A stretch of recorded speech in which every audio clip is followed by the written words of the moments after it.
Un grand palais, un temps d'arrêt, la messe est dite, l'enfant est né. Un événement d'une telle ampleur, le bonheur est là. Tout le monde est sur son 31 à vernouiller. Maman m'a tant donné, elle était agenouillée. En coupant le cordon, les liens se sont noués. Une vie de pacha ou de roi, je suis en tenaille. Vous êtes conviés à la messe de Relévaille. Bon, alors c'est une toile qui représente un atelier. Il y a un ou deux artistes au travail et on dirait que c'est une toile de premier jet parce qu'il y a toutes les touches qui sont assez grossières. On pense donc qu'il va y avoir une deuxième toile et que cette toile va être beaucoup plus léchée parce que l'époque le veut. Hein. C'est une toile de 1922 et qui a été présentée dans les salons. Le petit truc à savoir, c'est que l'auteur de la toile s'est représenté lui-même sur cette toile, caché dans un coin près d'un escalier. Voilà. Bah, c'est un mec avec une collerette, puis il est riche, puis il te regarde comme ça. Puis voilà. Alors, l'œuvre que j'ai vue représente une femme. Elle est de profil. Elle nous regarde cependant, puisqu'elle a le visage de 3/4 et elle a une robe très vaporeuse. L'ensemble du tableau est dans les teintes beige, marron et elle porte un livre à la main. Dans ce tableau, il y a une femme qui est en face d'une statue et derrière la statue, il y a un homme qui l'épie. Il est comme ça, en mode un peu selfie. Et cette femme porte une longue robe un peu rose avec des bandes, rose pâle ou rose bonbon. Et c'est très bien détaillé, la lumière se ressent bien dessus. Et voilà. On voit une femme avec un sourire, enfin avec des ailes et des pièces d'or par terre et puis des colliers, des choses comme ça dans la main. Alors il s'agit d'une œuvre qui montre une jeune femme avec sa palette de peinture et elle a un sourire très bienveillant. Et elle porte un regard sur sa palette qui est très doux et un peu mystérieux aussi. J'ai été séduite et par les couleurs aussi, la couleur bleue de son habit.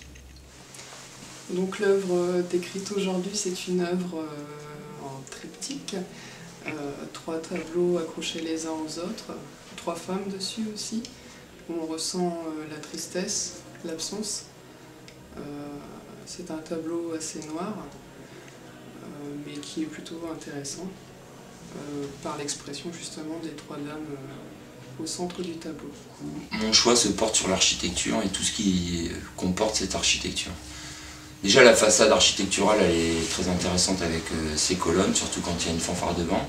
L'architecture elle devient intéressante aussi quand elle est habitée, par des personnages de la société saint-quentinoise qui viennent regarder toutes ces œuvres avec une ambiance sonore et puis des élèves qui participent. J'ai toujours été étonné de voir des serpents enroulés autour des humains sur des sculptures. Donc, à propos de la sculpture qu'il y a au milieu de la salle, on a tourné autour tout à l'heure en jouant de la musique. J'ai toujours été, parce que là je suppose qu'on parle de Ève et du serpent, du paradis. Là, le paradis. Alors, pourquoi le serpent? Je suppose que c'est dû à quelque chose de biblique. Mais en tout cas, je ne vois pas pourquoi on les fait chier, ces pauvres bêtes. Hein. Et apparemment, il n'a pas l'air si méchant, ce serpent. Donc dans la sculpture, ce qui m'intrigue peut-être plus, c'est le serpent. La dame, elle est toute jolie et je crois qu'elle est toute douce, parce qu'au vu du grain de la pierre, enfin, c'est vraiment très, très, très doux. Bon, j'ai touché un peu, il ne faut pas le dire. Mais alors ce serpent qui tourne là comme ça, je me demande où est la pomme. En fait, c'est... Voilà. C'est surtout ça, tu vois. Je me demande où est la pomme. Il y a Ève, il y a le serpent. Où est la pomme? J'ai choisi un tableau de petit format, d'assez petit format, en pastel. Ça a été, la scène se passe sur la plage. Je pense que ça se situe à la Belle Époque. Ça donne l'impression c'est assez flou, mais quand on s'approche, c'est assez flou, mais si on s'éloigne, on voit très très bien les personnages. Donc il y a à peu près 5-6 personnes, quelques-uns nagent. À l'avant, au premier plan, il y a, on croit, enfin, je pense que c'est une personne qui fait du vélo et qui explique à un petit enfant comment ça fonctionne. Il y a une grande dame avec un chapeau qui se balade sur la plage, un couple, et puis on aperçoit au loin, mais c'est vraiment une petite tache rose. Et quand on s'approche, on voit que c'est une petite tache, et au loin, on voit que c'est une personne qui nage. Voilà. Alors au milieu des multiples œuvres qui sont dans le musée et les pastels, que j'aime vraiment beaucoup et que j'essaie de connaître le mieux possible, il y a une œuvre à l'entrée du musée, dans le grand hall, que j'aime vraiment beaucoup et dont j'ai envie de parler. Elle se nomme Judith. Elle a été peinte en 1880, elle est de Fernand Lemaitre. Alors pourquoi cette œuvre? C'est une très belle histoire, l'histoire de Judith qui défend sa ville en tuant donc Holoferne, et en le séduisant et en le tuant alors qu'il s'est endormi.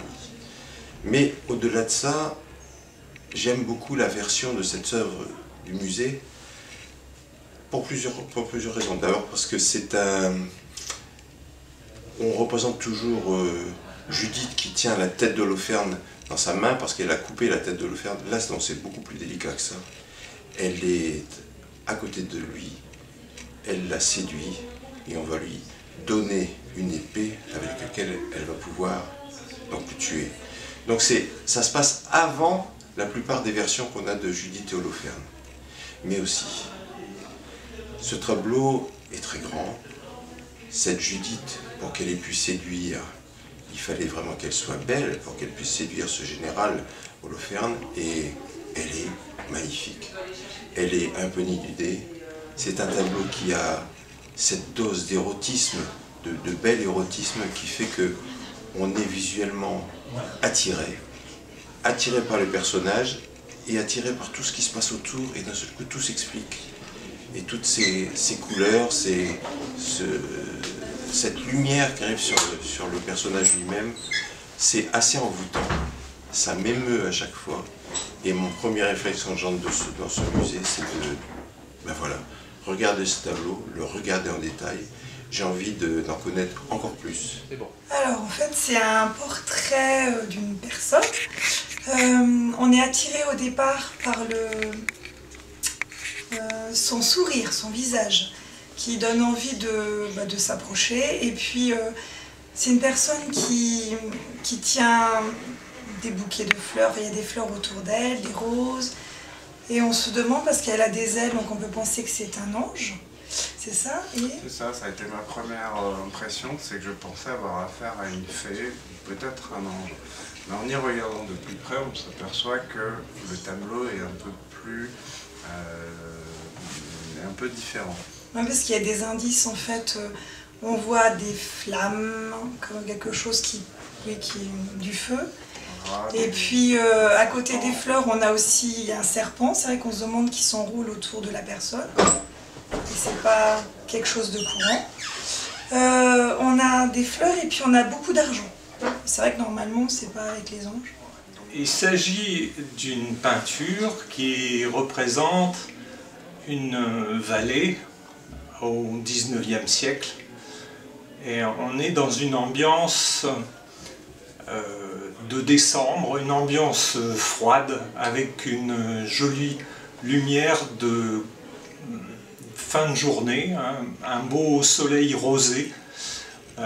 Dans les premiers plans, on a tout un contraste d'objets, et puis dans la profondeur du paysage, on voit que les teintes sont beaucoup plus estompées, et esthétiquement, on a un tableau pour lequel on ressent un sentiment très agréable. Et en même temps, on se rend compte qu'il représente au XIXe siècle la destruction du paysage par la société industrielle. Et en fait, ce qui m'a plu, c'est l'opposition entre le côté esthétique et le côté où on raisonne et où on est déchiré en fait entre la raison et l'esthétique. Voilà.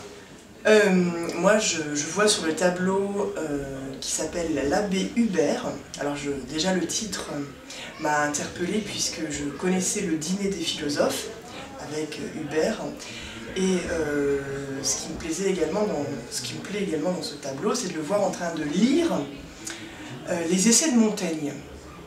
Et je trouve que ce personnage du XVIIIe siècle, je ne connais plus le peintre, je ne connais plus le nom du peintre, mais m'a interpellée par rapport à son expression. Il a un petit air coquin lorsqu'il lit les essais, et notamment, je pense qu'il est en train de lire le tome 3, chapitre 5, sur des vers de Virgile, où Montaigne est en train de se décrire sur le déclin, il est vieux, et il regrette le temps passé et justement sa sexualité qui n'est plus aussi vaillante qu'auparavant.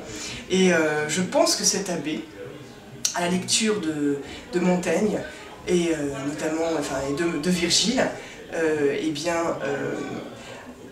a peut-être un regret ou un souvenir coquin. Et donc j'ai trouvé le contraste entre sa soutane avec un petit faux pli dans son faux col, assez amusant et tout à fait en droite ligne du libertinage au XVIIIe siècle. Donc j'avais envie de partager cette émotion. On voit Dominique Vivant-Denon replaçant les os du Cid et de Chimène dans leur tombeau. Alors, je l'aime pour le personnage. J'aime aussi ce tableau pour sa composition. Parce que sur le crâne que dépose Dominique Vivant-Denon dans le tombeau vient d'un soupirail qui est en hauteur un trait de lumière, et ça confère au tableau un côté shakespearien, là, ce personnage qui tient un crâne et qui est éclairé par un rayon de lumière. Et aussi c'est un tableau qui est peint dans un camailleux de brun, du brun très clair au brun foncé, sans couleur, presque une préparation à une gravure. Donc mon œuvre préférée, c'est la statue de la femme nue avec un serpent qui revient sur son épaule, qui part de son bras, qui revient sur son épaule. Et ben voilà.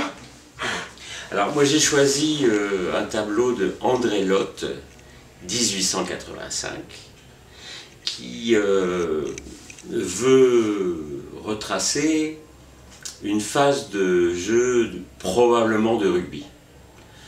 Ce qui est intéressant dans le tableau, ce sont les couleurs et le mouvement de cette phase de jeu. Certainement une phase de touche, où la balle est remise au milieu d'un paquet de joueurs qui essayent de l'attraper au vol.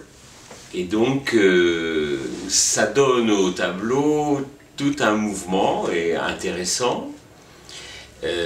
C'est assez rare finalement de trouver des peintres en 1885 qui nous donnent une phase de jeu de rugby. Et pensez que déjà à cette époque-là, eh bien on jouait au rugby dans la région de Bordeaux, puisque le peintre était bordelais. Probablement que cette région qui a été sous influence anglaise a plus rapidement joué au rugby que d'autres régions, je suppose. En tout cas, cette phase sportive est intéressante. D'autres peintres contemporains s'y sont essayés. Et déjà dans ce tableau, il y a des taches de couleur, des taches de lumière. Le dessin est assez géométrique et j'ai trouvé que c'était une phase intéressante. En plus, le cartel nous dit rugby ou football. Et ce qui m'a poussé à parler de ce tableau, c'est que depuis hier, Amiens est passé en première division, ce qui est tout à fait un exploit pour une petite ville comme Amiens, et qui très très longtemps est restée une équipe amateur, et puis professionnelle à un moment, et retombée amateur, et là, elle accède à la première division. Donc, Monsieur Lotte nous fait un clin d'œil au passé du sport de ballon, le rugby et le football. Parler d'une statuette en bronze. J'ai été saisi par la statuette parce que donc, on aperçoit une femme africaine donnant le sein à son bébé, mais en même temps on se dit qu'il y a quelque chose qui ne colle pas. Donc du coup on s'approche un peu plus et on commence à voir certains détails. Donc elle est assise sur un poutre certainement, à demi vêtue, avec un bébé voilà, sur les bras en train de lui donner le sein. Et plus on s'approche, on voit d'autres détails, et notamment c'est là où je me suis dit il y a quelque chose qui ne colle pas au niveau du foulard.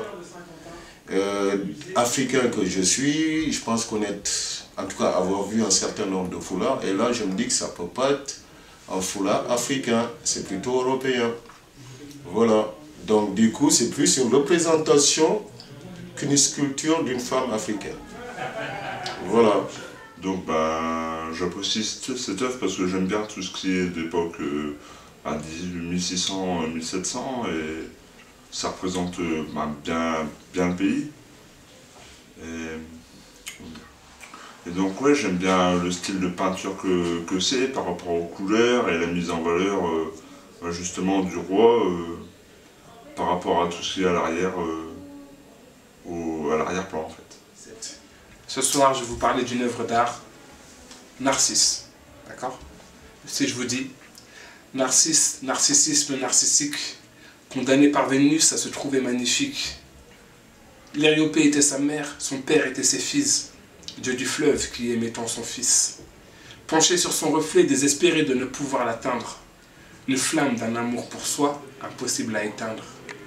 Les dieux le transformèrent en fleur qui porte son nom. Un certain Narcisse, le comble de l'admiration.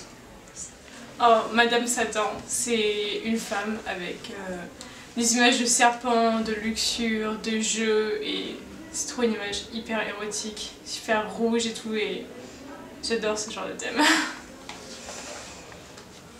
Alors c'est un pastel, j'aime beaucoup le pastel pour sa douceur, sa carnation. Donc il représente un portrait du fils d'Israël, Sylvestre. Alors cet homme est devant un tableau. Quentin de la Tour a donc fait un portrait de ce peintre qui était directeur pour le roi de Saxe. Ce que j'ai apprécié, c'est sa position, sa psychologie, comment Quentin de la Tour a traité avec douceur la peau, les carnations, on voit les couleurs du pastel bleu, c'est très joli, le velours avec le traitement du pastel bleu céruléum. Voilà, donc